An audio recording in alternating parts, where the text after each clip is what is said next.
Every time I start one of these new things, it always reminds me of the monolith from 2001.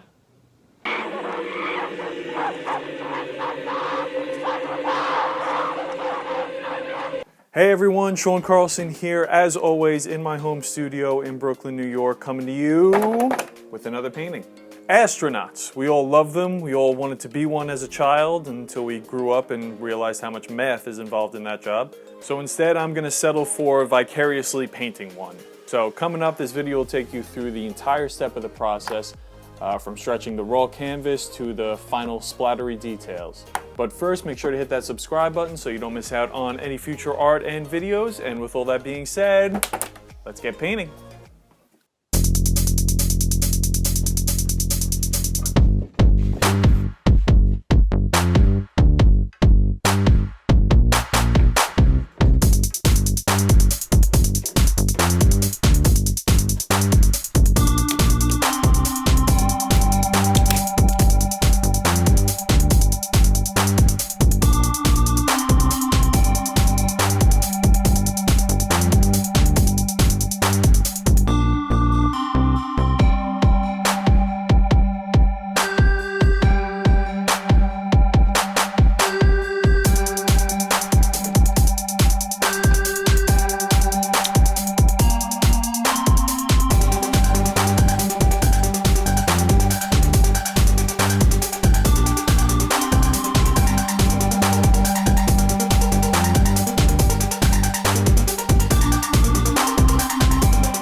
So I tried something a little different with the background for this piece. Rather than my usual, just flat, solid, one color, I threw in a little bit of a, galaxy nebula kind of look, just to fill it out a little bit more and give something interesting to look at that, can go around and within the extended arm of the astronaut.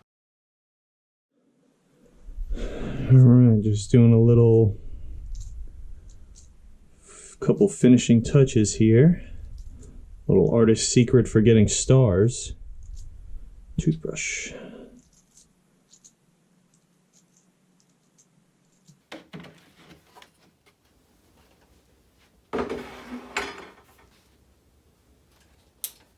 All right.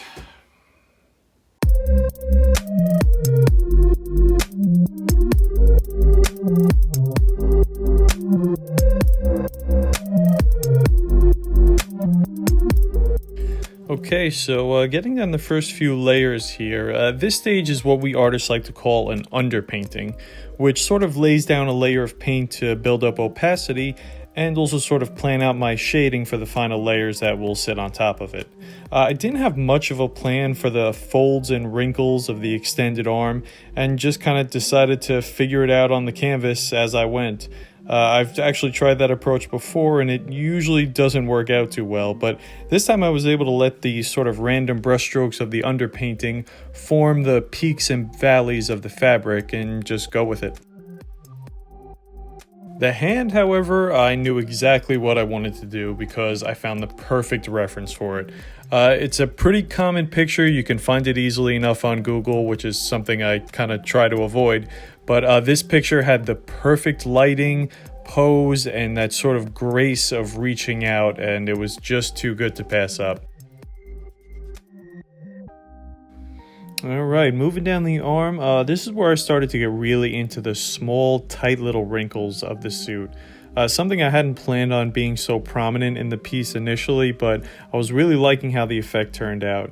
That's one thing I've tried to be more cognizant of lately in my art, is sort of letting the painting run off in its own direction rather than be so precious that I force everything to conform to my initial vision. By far, the most fun I had on the piece was in this section. The little highlights and details of the seams and creases really brought it to life and made it feel like you can run your hand across it and feel all those little bumps and ripples.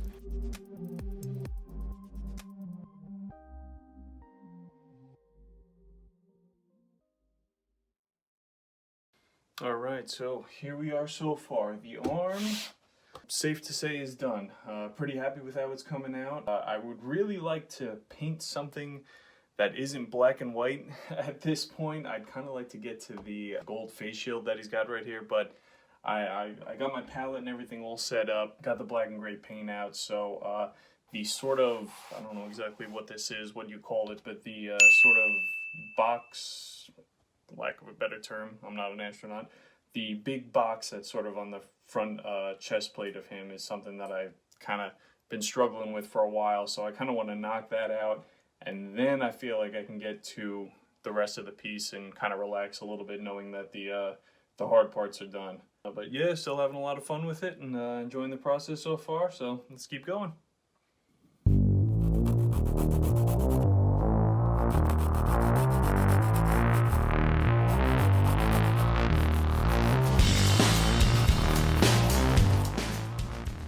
Okay, so a couple of details to note here. That patch you see me painting is one of two little Easter eggs in the piece. That patch is from NASA shuttle mission STS-122, which flew to the International Space Station.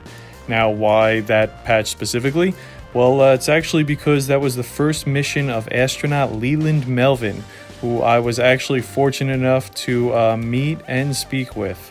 The internet also knows him as the astronaut who has his two dogs in his official NASA portrait. To answer your next question, yes, he is as cool as he sounds. I got to hang with him at a benefit a few years ago, and he was just so friendly and generous with his time. You really feel like a little kid again when you get to meet and shake hands with a real-life astronaut who tells you how pleasantly surprised he was about how many of the details they got right in The Martian. So this painting I'm dedicating to him. Okay, next is the back right arm of the astronaut. This was sort of a tricky part to pull off because as it's being disintegrated away, you want to sort of get that effect that it's dissolving, being broken up, but you also at the same time have to give the right amount of detail and rendering so that way people understand that it's an arm and a hand. That's always the trick of these pieces is, knowing just how much to disintegrate and dissolve away, but also how much to show so that way it's something recognizable and people know what's going on.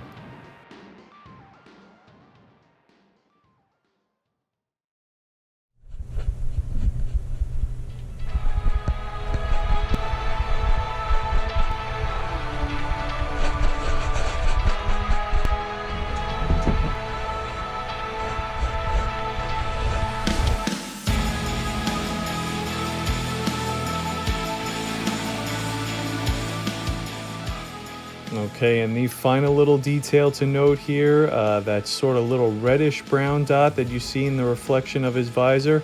What's the astronaut reaching for? Mars. The part I look forward to the most in each one of these paintings, not just because it's the ending, but because I also get to sling paint around and make a little bit of a mess. It's the paint splatter. This part is as much fun as it is nerve-wracking because, the painting is about 90% complete at this point, and with, one little stray flick of the wrist, you could very easily mess it up. But I was really happy with how this one turned out, and I hope you like it too.